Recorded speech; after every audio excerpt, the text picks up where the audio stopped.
میں لکھا کہ کربلا یہ گئے کیوں؟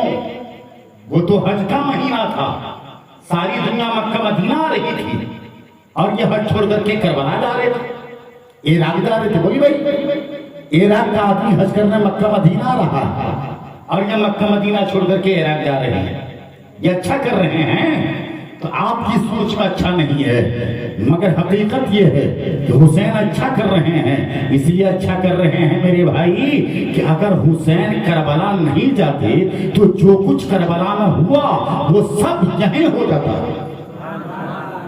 وہ یہاں ہو جاتا۔ اور حرمین شریفین آپ نہیں چاہتے تھے کہ دم مسفوح کا دریا یہاں بہے، اس لیے روانہ ہوئے کربلا۔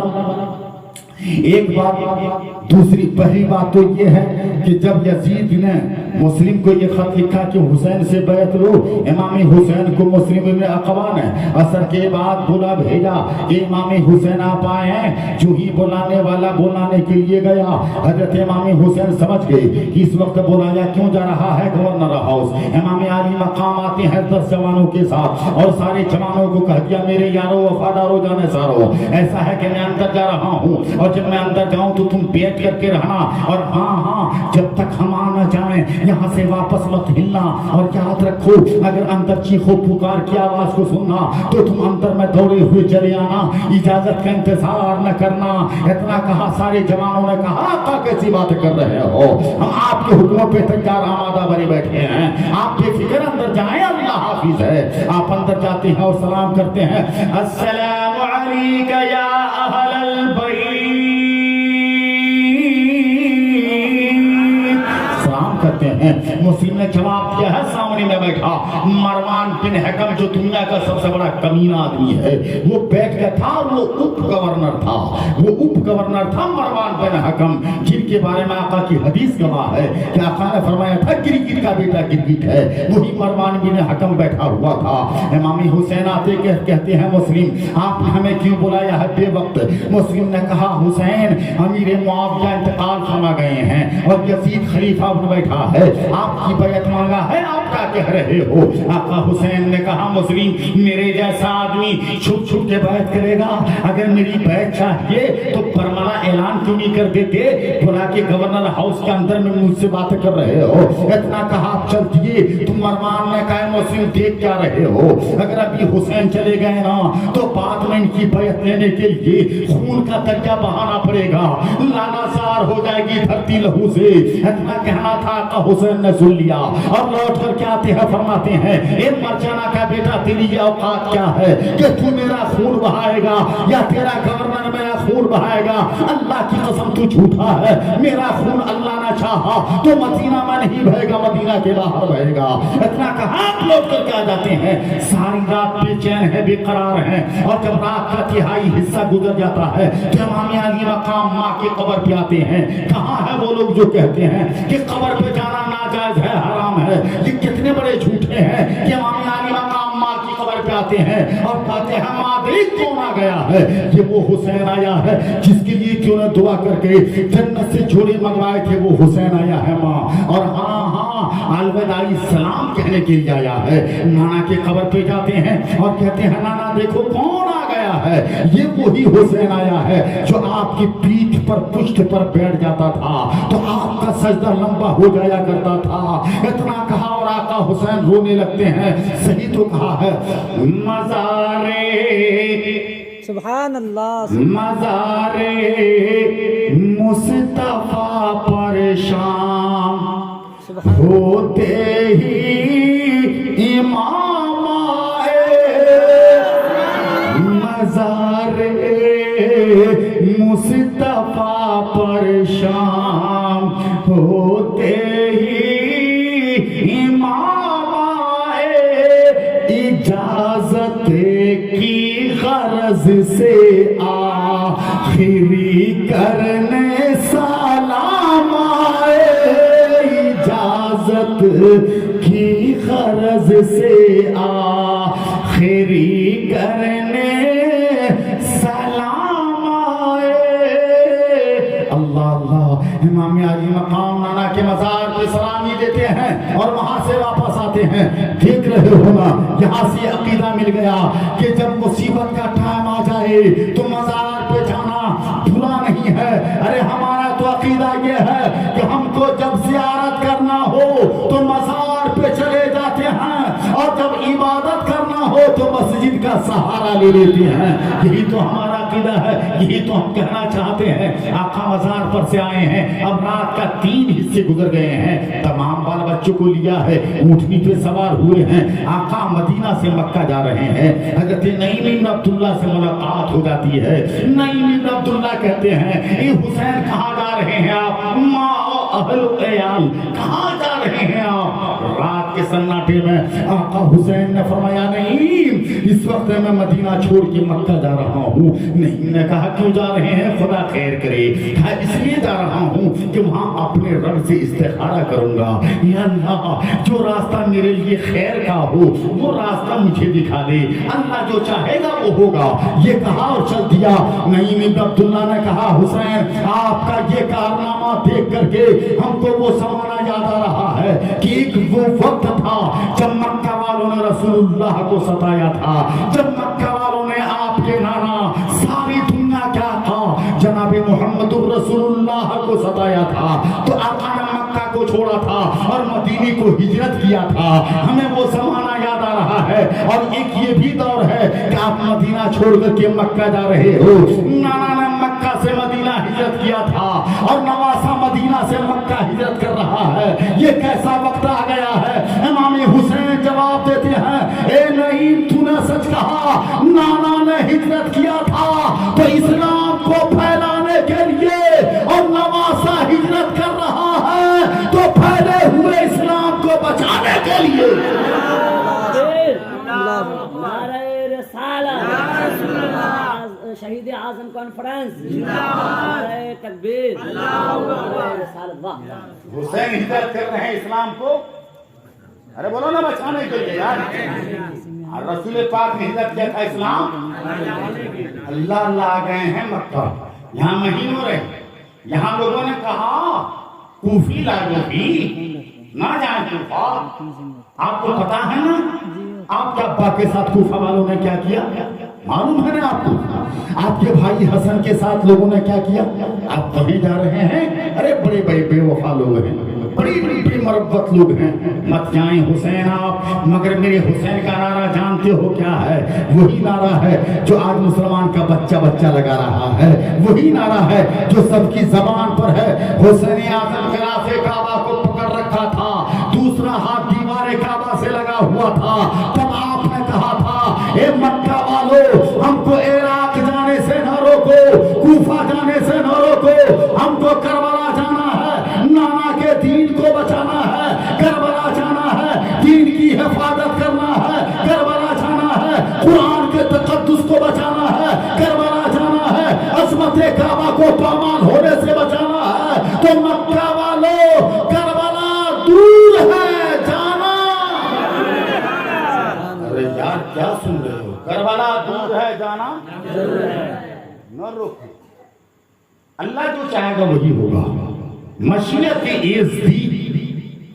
چل دیے ہیں عراق. اللہ اللہ جب عراق چلے ہیں اس حال میں کہ حضرت مسلم گئے اور وہ شہید ہو گئے, بڑے دھوکے سے شہید کروایا. ان کا ایک پوچھا, ان کی شاخ الگ ہے کہ بڑی لمبی داستان ہے, ادھر میں نہیں جاتا. میں کہنا یہ چاہتا کہ امام علی مقام چلتی ہیں کربلا کو. حضرت امام مسلم کا خط پانے کے بعد وادی بطحا سے ہوتے ہوئے, وادی طیبہ سے ہوتے ہوئے آ جاتے ہیں آپ کہاں؟ مقام قادسیہ میں. اور جب مقام قادسیہ میں آئے ہیں تو حر بن رباحی یہ 10,000 کی فوج لے کر کے اب عبید اللہ ابن زیاد کے کہنے پر مقام قادسیہ آ جاتا ہے اور آپ کو گھیر لیتا ہے. گھیر کر کے کہتا ہے حسین اگر آپ مکہ میں ہوتے تو میں گرفتار کرنے مکہ کو نہیں جاتا, اگر آپ مدینہ میں ہوتے تو گرفتار کرنے کے لیے مدینہ میں ہی جاتا. آپ قادسی آ گئے ہو تو اب آپ کو یہاں سے لے جانا میرا کام ہے. چونکہ میں ڈیوٹی کا پابند ہوں, میں اپنی ڈیوٹی کو ٹھیک انجام دوں گا. اور ایسا ہی کیا انہوں نے. امام حسین کو لے کر کے جا رہا ہے. جب نماز کا ٹائم ہوتا ہے تو علی اکبر اذان پڑھتے ہیں اور امام حسین نماز پڑھاتے ہیں. اور جب یہ نماز پڑھاتے ہیں تو وہ بھی امام حسین کے ہی پیچھے نماز پڑھتا ہے.